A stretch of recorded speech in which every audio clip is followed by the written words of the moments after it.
In this story, a human doctor is held prisoner by an alien species called the Gorvani.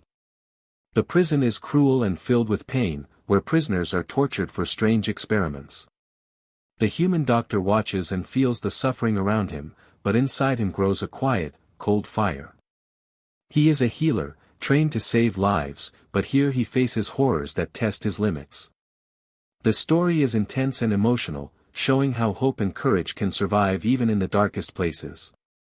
The stakes are high. Can this human help his alien patients escape and survive, or will the cruelty destroy them all? The story mixes deep pain with fierce determination, and it shows how trust and compassion can change everything. Even enemies can become allies. The cold metal floor pressed against my back as I lay in the small cell. The walls smelled like old dust and rust, but worse was the silence. Not a peaceful silence, but the kind that hides screams. I had been here for 3 months, a human prisoner in a place carved from a dead asteroid. The Gorvani guards watched me with eyes that saw more than light, their strange faces unreadable. Breakfast arrived through a narrow slot. A shallow bowl filled with gray protein paste, cold and thick. My hand trembled as I held it. The tremble was not fear, but memory. I tasted the paste anyway. My training made me strong, but here, strength was tested in new ways. Then the screams began. Not the quick cries of a battle wound, but long, wet sounds that crawled through the vents. They were measured, patient, like a slow, deliberate torment. My body recognized them instantly. I had heard this sound only once before, in a field hospital where we had no morphine left, no hope to ease pain.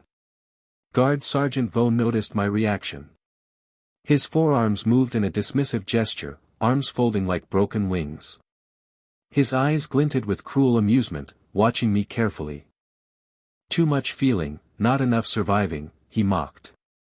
I did not answer. Silence was my shield. Words here became weapons, a single phrase could turn guards against prisoners. But inside me, cold fury began to grow. I knew the type of suffering happening above me. Not a simple interrogation, but an experiment in pain. Hours passed, the screams echoing during exercise period in the cramped yard. My fellow prisoners moved like ghosts, bodies going through the motions while minds raced to the torment above. Dr. He, another prisoner and healer, caught my eye. She whispered, "You hear it too, don't you? Started 2 days ago. Different voices every time." Her face was sharp and pale, carved by months of stress and hunger. 3, maybe 4 subjects, she said. The pattern was too precise, too clinical for torture alone. It was a cruel study. My stomach clenched as the protein paste burned. "Any signs?" I asked quietly. "No," she said, pushing herself to stand despite weakness. "But Coram went pale yesterday. Talking nonsense about contamination." The guards beat him quiet. At night, I lay on the narrow metal shelf that served as my bed. The screams became a grotesque duet, 2 voices overlapping in agony. My fingers twisted the threadbare blanket, an old habit from a time before this nightmare. My medical mind catalogued every sound, every breath. The Gorvani lungs breathe in triplets, their voices rise and fall like a cruel rhythm. They were hurting their own. I dreamed of cold operating rooms, full of laughter and begging voices in languages I barely understood. The intercom crackled during morning count. Usually, it was just numbers, confirmation that prisoners were alive and contained. But today, Commander Vitol's voice slithered through the speakers. "Prisoner Ash Benjamin, Serial 4482, he announced. "You have been selected for an educational experience." The block seemed to freeze. Every prisoner stiffened. Selection meant pain, not reward. I saw Hina 4 cells down. Her face was stone, but her hands gripped the bars white as bone. The guards came in force. 6 of them, armored and humming with lethal energy. Weapons that could rip through metal. Among them was Sergeant Feta, the one who always smiled with cruelty. They wanted me afraid. To show the others what happened to those who dared hope. They shoved me forward with a shock baton crackling with deadly sparks. We moved through parts of the prison I had never seen before. The walls changed from rough asteroid rock to smooth polymer and finally to strange living metal that pulsed like a heartbeat. We passed doors marked with medical symbols. I understood enough to know, this was no ordinary prison. These were laboratories for torture disguised as healing. One door made me falter. Xenological corruption studies. A sharp shove threw me against the wall. Pain bloomed in my shoulder, clear and sharp. The screams grew louder, raw and close. Inside, harsh surgical lights burned into my eyes. I saw the truth that broke my heart.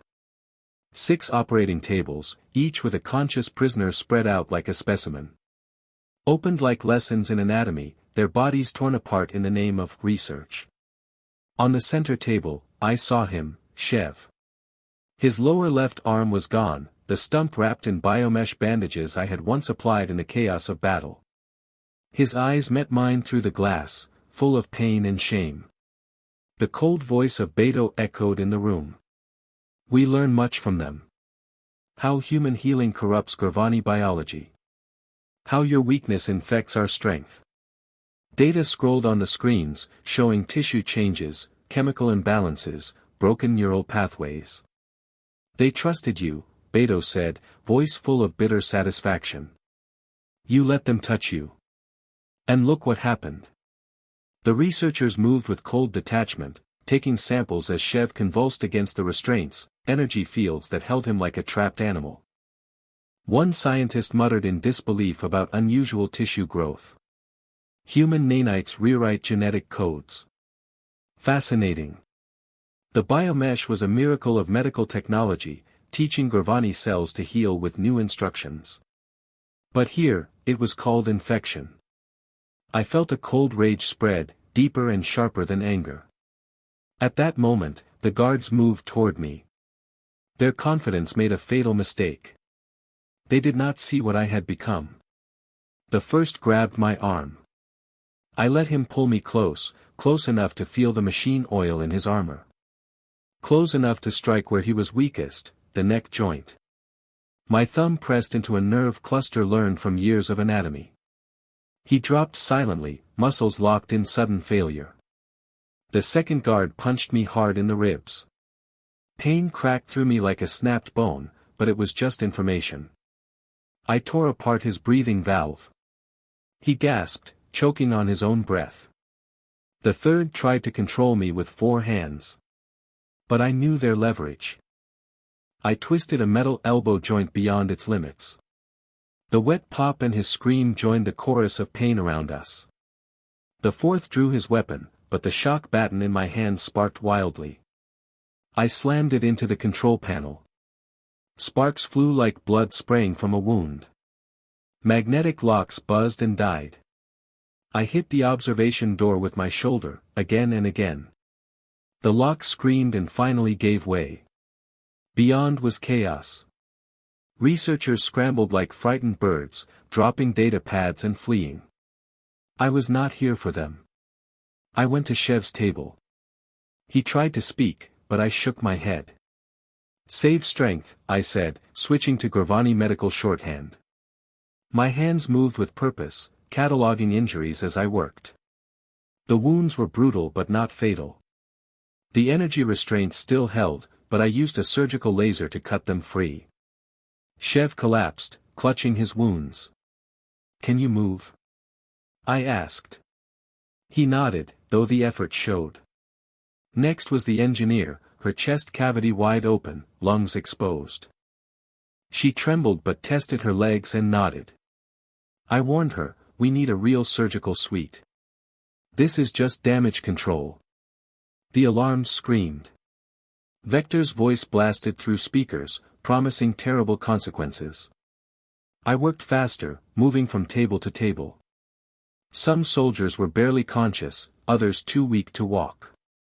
One young recruit had brain damage too severe to survive. I closed his eyes. Even here, death needed respect. Suddenly, the far door exploded inward. Hisato burst in, covered in blood, followed by prisoners from other blocks. She looked at the destruction and the blood on my hands. "Medical emergency 6, she said without hesitation. We moved quickly, carrying the wounded through narrow tunnels filled with fear and hope. The scarred female, Teska, led us through secret passages. Guards poured in behind us, weapons ready. The fight was desperate and ugly. Prisoners fell. Guards fell. I felt the cold fire inside me burn hotter. We would not die here. The tunnels echoed with the clash of desperate battle. Teska, the scarred Gorvani woman leading us, barked orders like a general. She moved with the grace of years in combat, even now pushing through pain. Around us, the wounded cried out, their voices raw with fear and agony. The air smelled of sweat, blood, and burning ozone from weapons fired in tight corridors. We carried the injured on makeshift stretchers fashioned from surgical drapes. Every step was a fight against pain and exhaustion. The narrow passages twisted and turned, sometimes barely wide enough to pass. Behind us, the guards advanced, relentless in their pursuit. A young human prisoner, no older than 25, stumbled and fell under a plasma blast. The searing heat burned his chest, melting his armor and flesh. His scream was a terrible sound, raw and full of disbelief. 10 seconds later, his body went still. Death claimed him in a place where mercy was scarce. Teska fought fiercely, swinging an improvised blade with deadly precision. She broke a guard's arm and took down another with a shock blast from a stolen weapon. But even she could not escape a plasma round that struck her. She convulsed, then collapsed, not moving. Hina, quick and brilliant, had seized a guard's device. It emitted a high-pitched shriek that disrupted enemy communications. Several guards dropped, clutching their ears, confused and vulnerable. It was a brief moment of chaos that saved us. I tried to shield the wounded with my body, wielding the stolen shock baton with desperate energy. My knowledge of anatomy helped me predict their moves and counter them. But there were too many. The guards pushed forward like a tide of steel and malice. Shev, bleeding and weak, raised his remaining arm and pointed behind me. A commander rounded the corner, weapons aimed at our small band of wounded and defenders. The cold thing inside me sharpened into purpose. I stepped between the commander's gun and my patients. I said nothing. I did not threaten. I waited. For a second, the commander hesitated. His eyes flicked between me and the injured Gorvani behind. Maybe he saw something he did not expect. Maybe he weighed honor against orders. Then Teska's blade flashed, slicing through the commander's neck joint. He dropped like a stone, weapon clattering to the floor. We didn't stop. Teska led us onward, her strength fading but her spirit unbroken. The motor pool was a cavernous space, carved from the heart of the asteroid. Rows of transport ships and vehicles stood silent like metal birds asleep. Most were locked down, sealed tight with encryption codes we did not have. Teska cursed softly, switching between languages I only partly understood. "No flyers," she said. "Too much encryption. We're trapped." A human prisoner, soft-spoken and academic, laughed bitterly. "All this way, only to die in a parking lot," he said, shaking his head. Suddenly, one wounded Gorvani raised a trembling arm, keening softly in a language I barely knew. Shev leaned close and translated, "Chef owes him. Loading Bay 3. Not finished." Family debts were universal, crossing species and cultures. The grim truth settled over us. We needed help to survive. We sprinted across the motor pool, searching for the old loading bay. The pilot we found was young, frightened, but resolute. He knew the risks. His clan would not forgive him for this choice, but we had no choice. We loaded the wounded into an aging cargo hauler, patched with scars of micrometeor impacts and worn engines. It groaned under the weight of pain and hope. The pilot pushed the engines beyond limits, muttering prayers in Gravani. The ship shuddered, but it held. Inside the cramped hold, we worked with limited tools and fading energy. Medical supplies were scarce, but determination was not. One Gravani soldier from Vector's experiments went into arrest. We fought to revive him with manual massage on his three-chambered heart, but it was too late. Another loss in a war that demanded too much. Outside, the stars spun silently past the damaged ship. For a time, there was no pursuit. We had bought a fragile moment. Chev's vital signs barely stabilized. The surgical foam sealed his wounds as best it could. When he opened his eyes, he whispered, "Thank you," in broken human language. I wanted to tell him not to thank me, but I was something else now, a healer who had become a warrior. Varric, the pilot's cousin, lay unconscious with grave neural injuries. His grip on life was thin, but his family's whispered promises kept him tethered to hope. The journey ended in a crash on a barren mining moon. The pilot's controlled landing was a refusal to die. Varric did not survive. His death was quiet, held by his cousin's hands and whispered clan honors. David, a human prisoner caught in the crash, died hours later from internal bleeding. A teacher, taken for having Gravani students who asked too many questions. We buried them without ceremony, just stones piled in red dust. The survivors scattered, some to family, some to resistance cells, some running from a war that never truly ends. The academic Malcolm shook my hand before vanishing into a crowd. "Good crime," he said again, a strange grin on his face. 7 stayed behind, including Hina, Chev, Teska, and 2 humans who chose to testify. They carried the story of pain and survival. After 3 days crossing abandoned settlements, we reached a human outpost. Our group looked like a war crime, bloodied, broken, species mixed in defiance of hate. Guards hesitated, unsure whether to arrest us or call medics. "Medical emergency," I said. The war's logic was automatic. We were taken in, treated, debriefed.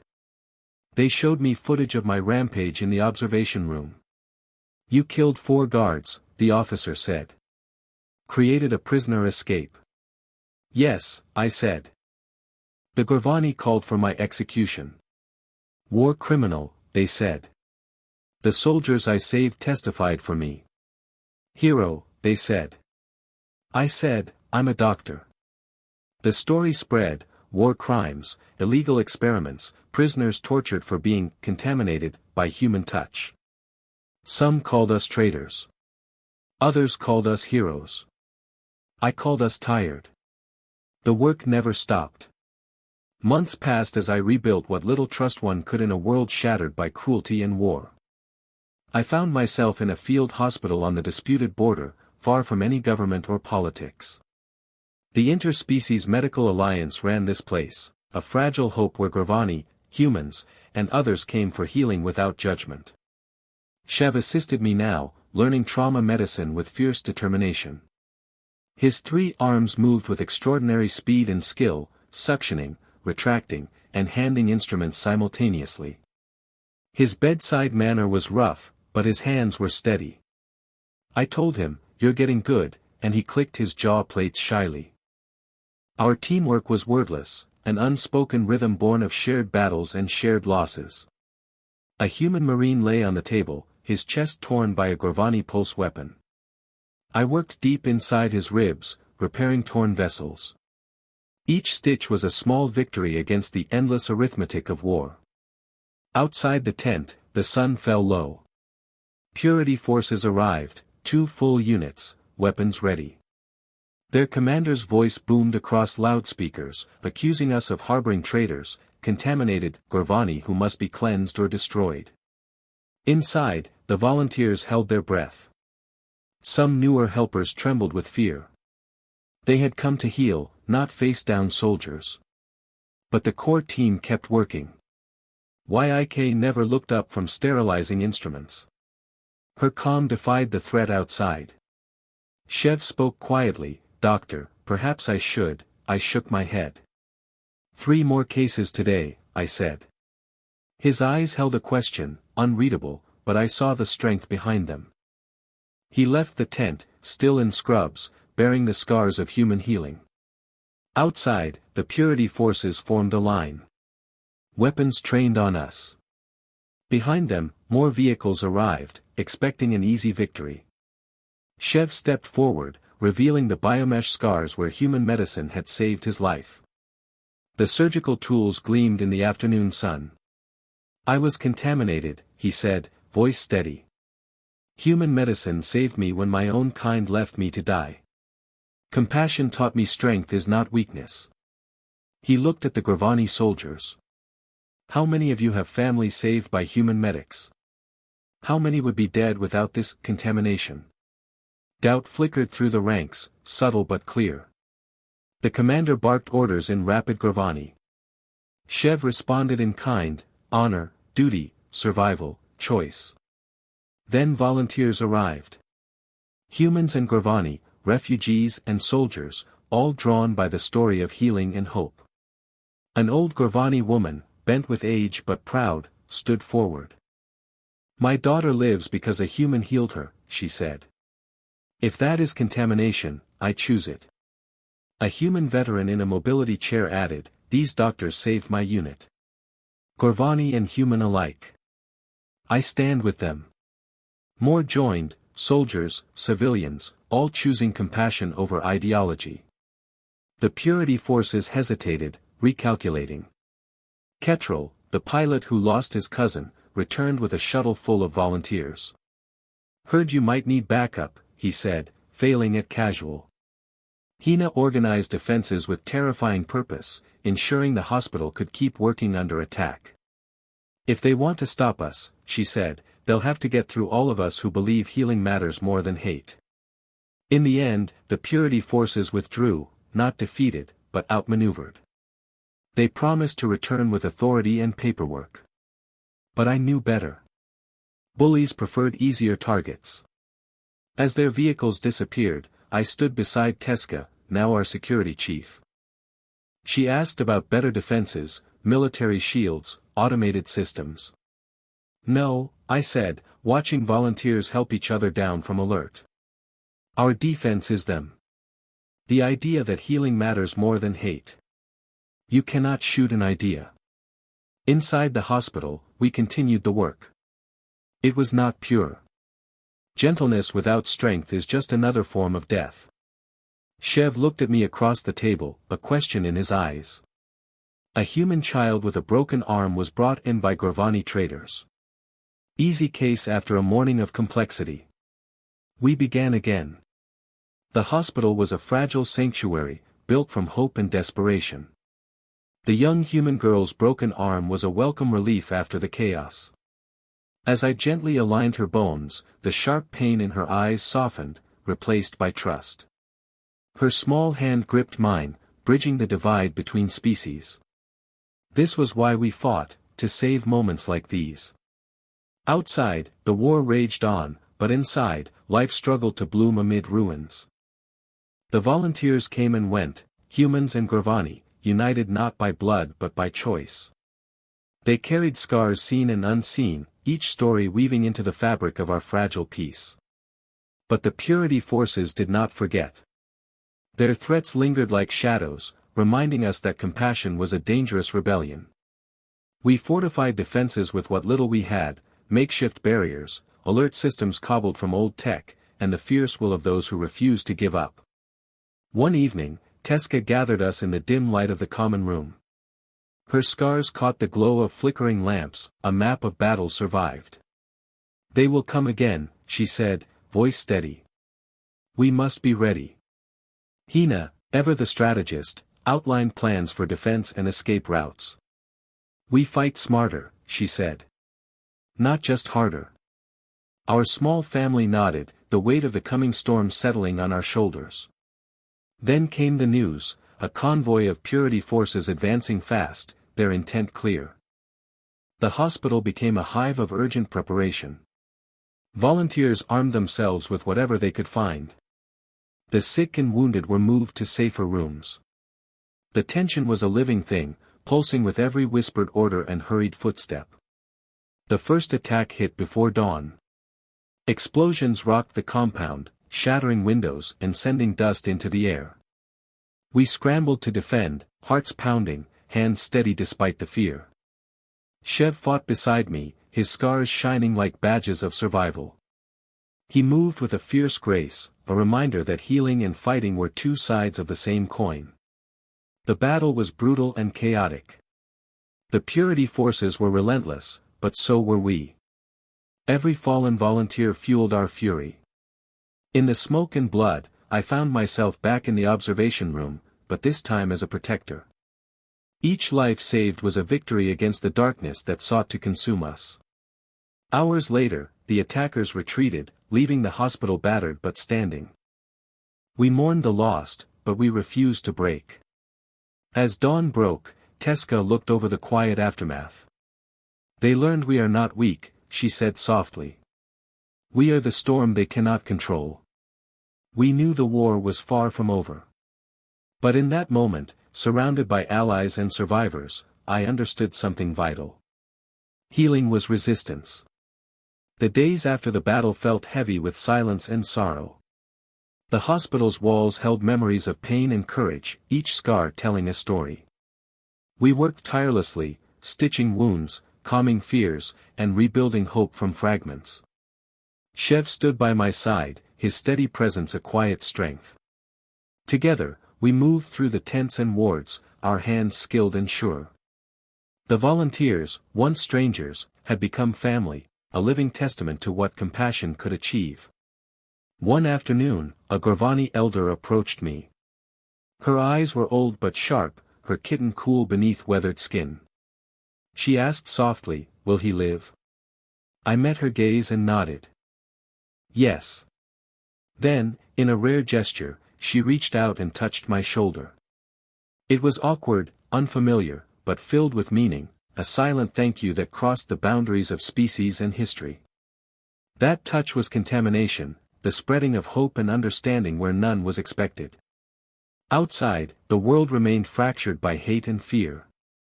Purity forces still threatened, still sought to crush what we had built. But the volunteers stood ready, not just with weapons, but with unbreakable resolve. I thought back to the man I once was, the naive doctor who believed healing could be separate from harm. That man was gone. Now, I was something new. A healer who could fight, a warrior with a scalpel. The cold fire inside me was not rage. It was purpose, a willingness to be monstrous if it meant protecting those who could not protect themselves. We continued to heal, to fight, to hope. The hospital was more than a building. It was a beacon. And as a young Gravani soldier lay on the operating table, struggling to survive another day, I knew we were not alone.